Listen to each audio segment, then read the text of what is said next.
कभी सोचा है कि हमारे ब्रह्मांड में सबसे ज्यादा अजीब और कह सकते हैं सबसे ताकतवर चीज क्या हो सकती है? आज हम बात करने वाले हैं ब्लैक होल्स के बारे में।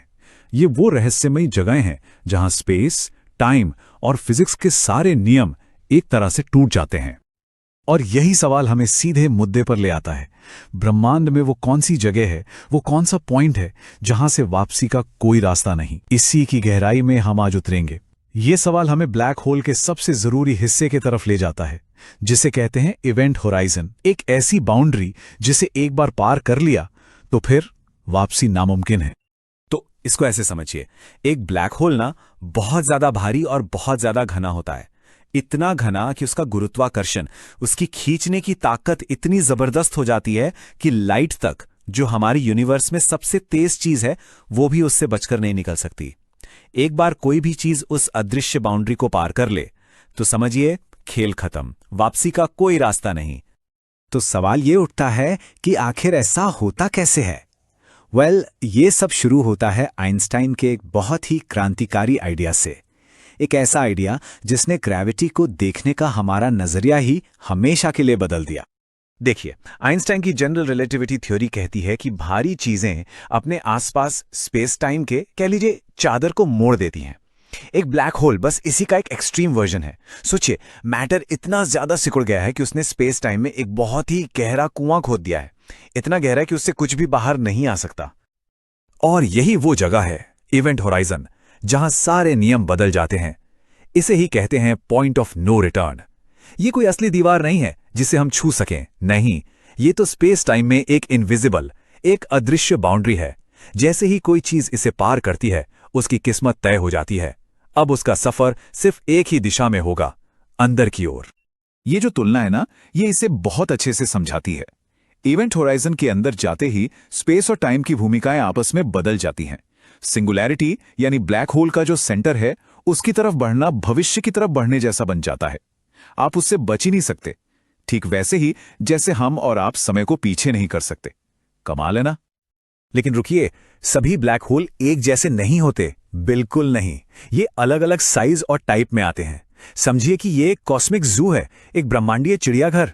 यहां छोटे छोटे तारकीय अवशेष भी हैं और हमारी गैलेक्सी जितने बड़े दैत्य भी। तो जो सबसे कॉमन टाइप है वो हैं स्टेला मास ब्लैक होल्स। इनकी पैदाइश होती है एक बहुत बड़े तारे की, कह सकते हैं एक ड्रामेटिक मौत से। जब किसी विशाल तारे का सारा ईंधन जल जाता है तो उसका कोर अपनी ही वजन के नीचे दबकर ढह जाता है और फिर वो सिकुड़कर एक बहुत ही ज्यादा घने पॉइंट में बदल जाता है। इसी पॉइंट को हम कहते हैं सिंगुलैरिटी। तो ये ब्लैक होल्स का परिवार काफी बड़ा है। एक तरफ हैं स्टेलर मास ब्लैक होल्स, जो हमारे सूरज से 50 गुना तक भारी हो सकते हैं। फिर आते हैं सुपरमैसिव ब्लैक होल्स। ये तो असली दानव हैं। ये गैलेक्सीज के सेंटर में छिपे होते हैं और इनका वजन लाखों, करोड़ों, यहां तक कि अरबों सूरज के बराबर होता है। और हां, एक थियरी और है प्राइमोर्डियल ब्लैक होल्स की। ये शायद बिग बैंग के फौरन बाद बने होंगे, ऐसा माना जाता है। अच्छा, अगर सुपरमैसिव ब्लैक होल्स के साइज का अंदाजा लगाना है तो जरा इस पर गौर कीजिए। होल्मबर्ग 15A नाम की एक गैलेक्सी है। उसके सेंटर में जो ब्लैक होल है, उसका वजन हमारे सूरज से 40 अरब गुना ज्यादा है। 40 अरब! ये नंबर इतना बड़ा है कि इसे सोच पाना भी मुश्किल है।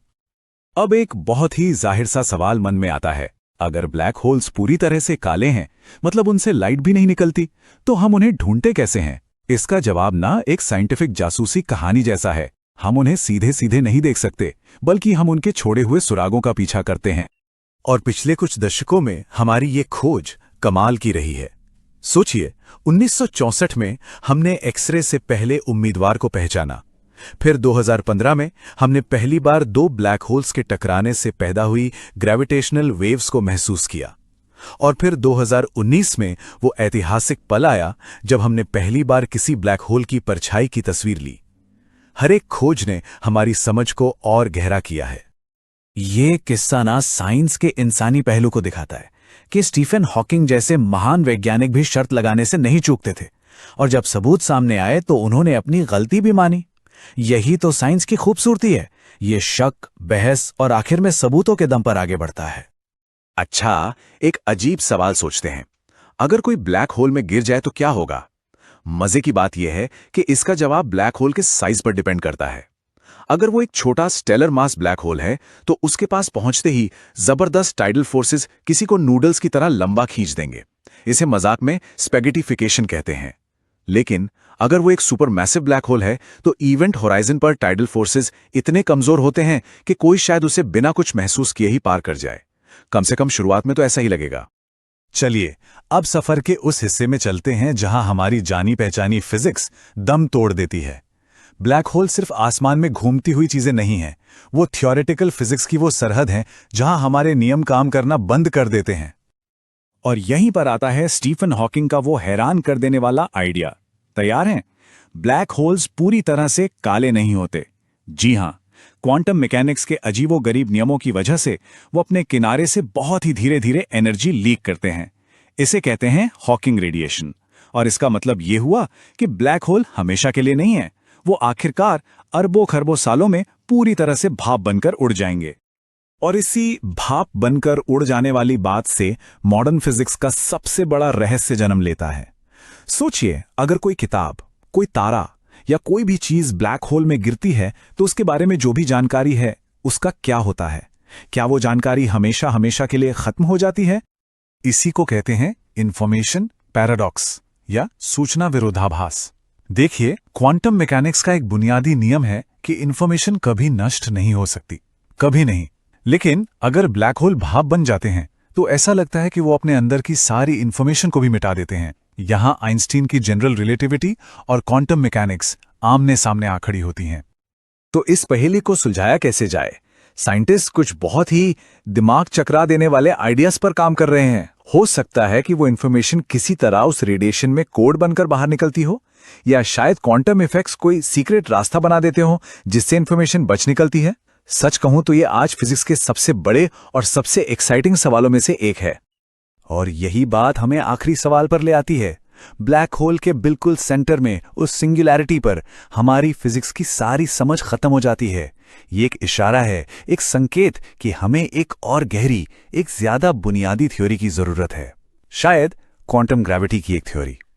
ब्लैक होल्स हमें सिर्फ ये नहीं बताते कि हम क्या जानते हैं, वो हमें उस विशाल अनजाने की तरफ भी इशारा करते हैं जिसे खोजना अभी बाकी है।